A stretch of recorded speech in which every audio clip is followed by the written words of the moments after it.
I'm leading over to our next speakers. And the whole session, the second session, is about conflict and the resolution of conflict, how to use it for a source of creativity. And I wrote in the program, it's about disagreement, conflict, and the source of innovation and creativity that lies within, and where digitization can support when it comes to emotions. So we have two speakers. We have Pierre Kallanian, who will join me right now. And then we have Sushmita Usha Devarajan. She clicks in from Bangalore in India. Jean-Pierre is from the US. He lives in Austria. He came to us here. Welcome on stage. Thank you, Carol. It was a good segue, actually, because if there's one age group that cherishes music and values music, it's young people. And so that's where my topic will be focused on. And I have roughly two questions that I will talk about. And the first one is, what can leaders learn from parenting adolescents? And I think you just have to start with, well, what's the role of a parent and what's the role of a leader, and where are the similarities? And what do parents want for their children? They want them to reach their full potential. They want them to learn. They want them to grow. They want them to develop. They want them to be safe. They want the best for them. And as leaders, are these goals any different? Well, I think the answer is no. But what can we really learn from them? I think when you become a parent, and I think when you're responsible, say you're a company of, even if just 5 people are on your team, or 500 or 5,000, you really are responsible for the needs. Yeah, you're responsible for the basic needs and fulfilling them. And that's what, as a parent, you're doing with your teenager. And I'll talk about that more when we talk about conflict, because a lot of conflict is around how we go about fulfilling our basic needs. And the 5 basic needs that I highlight are power. And power is not so much saying, well, I tell you to do something and you do it. Power is more feeling worthwhile about yourself, knowing that what you're doing has value, and that likewise you're getting that feedback back that what you're doing is also of value. So you yourself feel that what you're doing is valuable, and you're also getting that back. Of course, a big one for adolescents and out for your employees is belonging. And you're seeing this big time now with corporate branding, for example, or HR titles going to people in culture, or people development and learning. Yeah, so you're already seeing the language changing. Of course, a big need is fun, freedom, which I think we're seeing a lot more in the workplace. There's freedom to do your job, to maybe even cross over into other roles, or at least express your opinion on matters that maybe don't just pertain to your department, but pertain to the entire company or to your company's mission or purpose. And of course, survival, which I think for most adolescents, food, clothing, shelter, which most parents can provide. My background actually comes from the social work field, where parents couldn't even provide for the basics. And the survival is not just food, clothing, and shelter, but it's also emotional safety, psychological safety, which I think is also becoming a more important topic in organizations. So we all have these basic needs. Where the conflict arises is the values. So, for example, just a simple conflict that can arise in your household is, you want to go on vacation, someone says they want to go by the sea, the other one wants to go into the mountains, and someone else in your family maybe just wants to stay home. So the need is the same, yeah? Okay, maybe you're identifying fun, you're identifying freedom, and maybe power and belonging too. But the argument comes because of these certain expectations or values around the basic needs.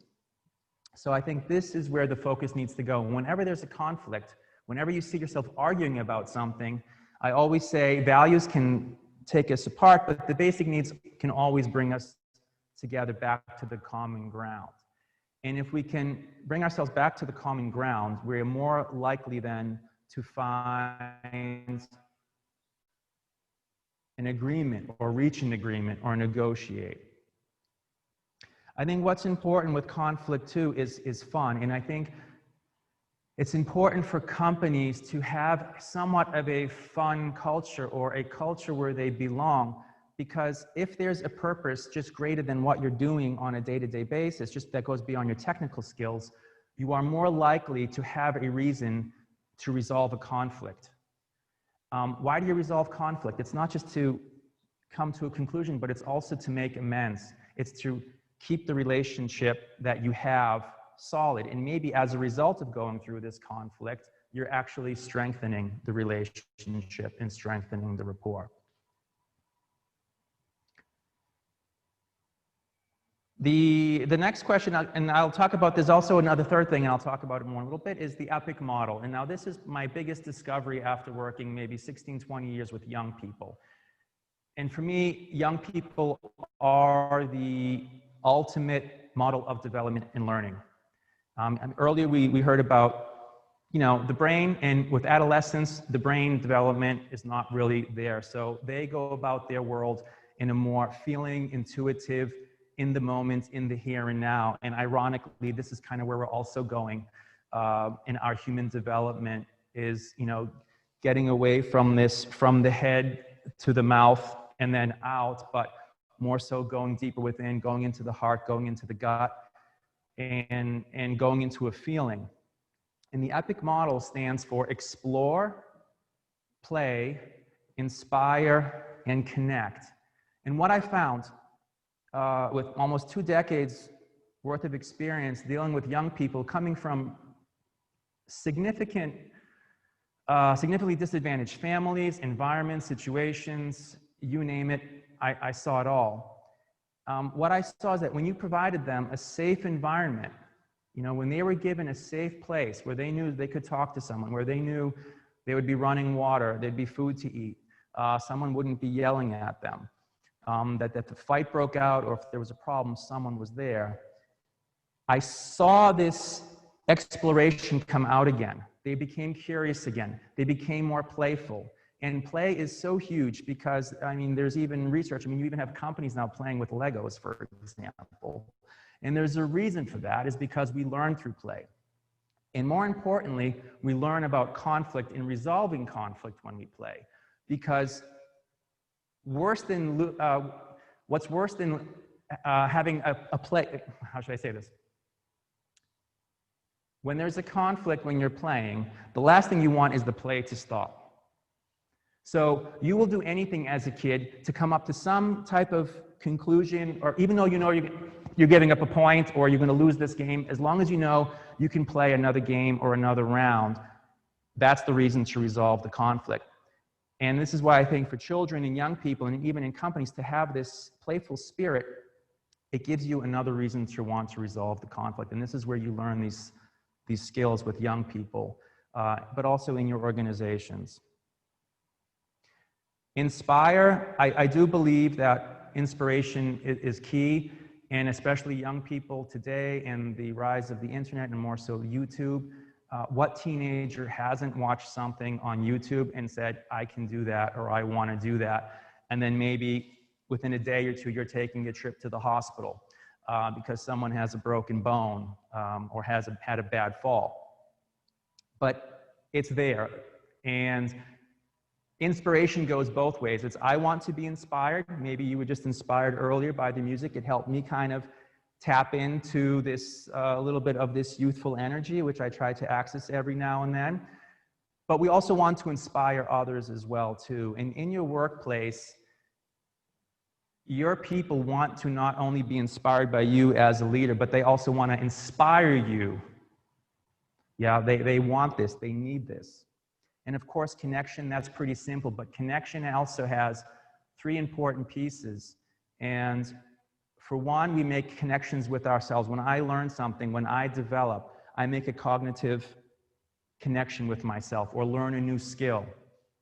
I also maybe make a connection with my heart, a passion that I like, Or maybe I'm trusting my gut and my intuition because most of the big decisions we make in our lives are usually not with our head, but usually with our heart and our gut. We also, of course, connect with others. And I think in a digital age, it becomes even more important that we are able to build these human relationships with one another. And this is crucial. We are social animals. And lastly, which I think is a huge piece, and you're seeing this with companies as well, is this this commitment to be environmentally conscious. And young people today are more connected and in tune with nature. They simply are. I see it with my own children. I see it with other children as well. They're curious. They see what's going on with the planet. They're born with a new perspective and outlook. And I think this is what we can also learn from young people. And, you know, I talk about teenagers, but a lot of these teenagers are also coming into your companies, especially in Austria, for example. There's a huge apprenticeship culture, and some of these apprentices are starting at age 15, 16, 17. So they're coming in with a new reality, and it could be that the chef or the owner of the company could be 60 or even maybe 70 years old. So you're looking sometimes at 2 or 3 or 4 generations possibly in one company in those different perspectives. But environment is a big one. So the next question goes to the art of dealing with the inherent conflicts in a family context in the applicable learning for business. Now, the 3 main focuses of this presentation, what do you want to, I don't know what's the best word for it, a learning experience, let's say, is fear, conflict, and culture. But I think I would like to add another one. You have fear, you have conflict, and then there's learning. And the reason why I have learning in there is because conflict can go in 2 directions, and we heard a little bit also this morning. It can go into fear, or it can go into love. And I kind of make a loose association. I like to work a bit creatively and intuitively. For me, love is also learning, or can be learning, because when the heart is open, when the mind is open, there's also not just room for love, but also for learning. So culture is important because the culture that you have in your organization, just like you have in your family, is what drives you either towards the fear or the love in the learning. And so this is why culture is crucial.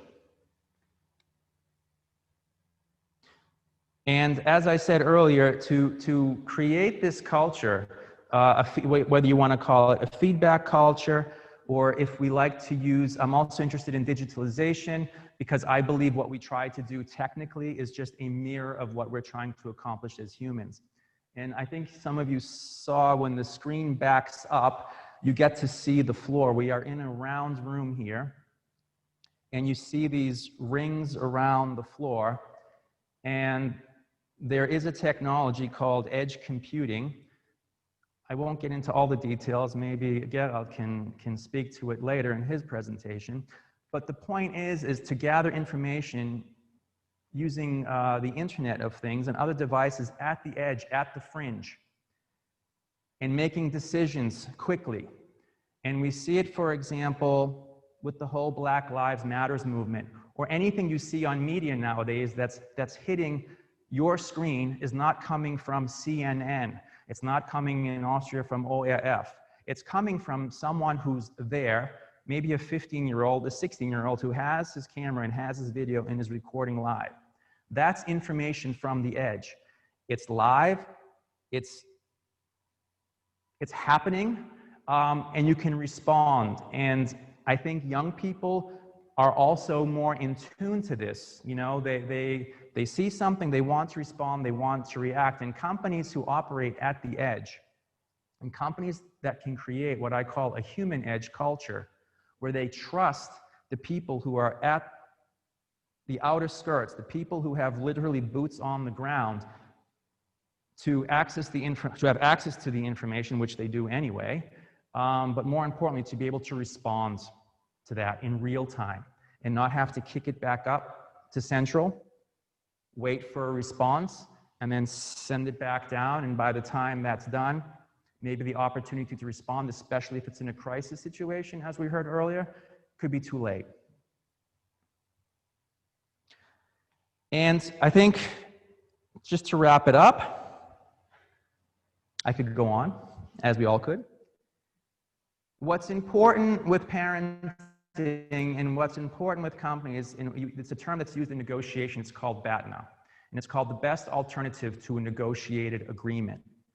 And what that means is you have something you would like to have, but you also have to have your backup plan if you can't get what you want. And I say in parenting that the relationship is your BATNA, meaning no matter whatever argument you're having with your child, you do not want to diminish the relationship. You do not want to hurt the relationship, because that in the end, is 99% of it. And with organizations and with your team, with your people, it's also the same. So just remember, if all else fails, go back to the basic needs. That also helps you to be a little bit more objective and not take things personally, which is important. As parents, it's also a good tip. And remember that relationship is your BATNA, always. And that's it. Thank you. Wow, thank you very, very, very, very much. I like this a lot because it's so, I mean, you know, we are a society, especially in German-speaking countries, we are still recovering from a war that is some time ago, and we are still not so easy with conflicts. Conflicts still have an impression on us that's always like, okay, I'm running for my life. So, because when you're in war zones, when you're affected by a conflict, usually it's about death and survival. And conflicts between humans usually are not going there. It's just the war experience that does that. And we really are a society that needs to switch on that. Our war is over. In other parts, it's not. But ours is over, and we could just kind of decide and let go of this past and let go especially of this pattern. So this is worth developing actually, especially here. Because it's sometimes not so easy to know about, well, basic needs, I can, yeah, basic needs, and then ask for more. Yes, we need to do that to develop a prosperous future, I'd say. Yes, absolutely. And to keep this, because now we're right in the middle of everything, I want to introduce something where we would ask you also to add your inputs. And if you go with your mobile device, you know, I wrote it, please take your mobile device, your phone whatsoever, go to www.future-skills-farming.academy. And then you have there a line that says act now and something. Access that. The password is act now, like it's written there. And please, we just made a pinboard, a Padlet, and we want you to put in your insights, your inspiration, your thoughts. Create a nice common pinboard that we can then add also on Harald's drawings. So go collect there. We get it. Someone is showing it to us. See, you get down here, the Summit Act Now. You access that. You just open the homepage, yeah. And here you enter the password.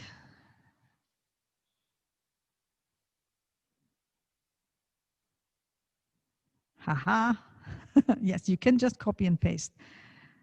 It's exactly like it's written there. And then go down and you see this nice Padlet appearing. It's very intuitive. You know, you just double click and put in your comment, or you take the pink dot and you put it somewhere. Go and create something so we can collect our outcomes, our insights of this whole afternoon. Jean-Pierre, I ask you now to stay with me because we will have a question and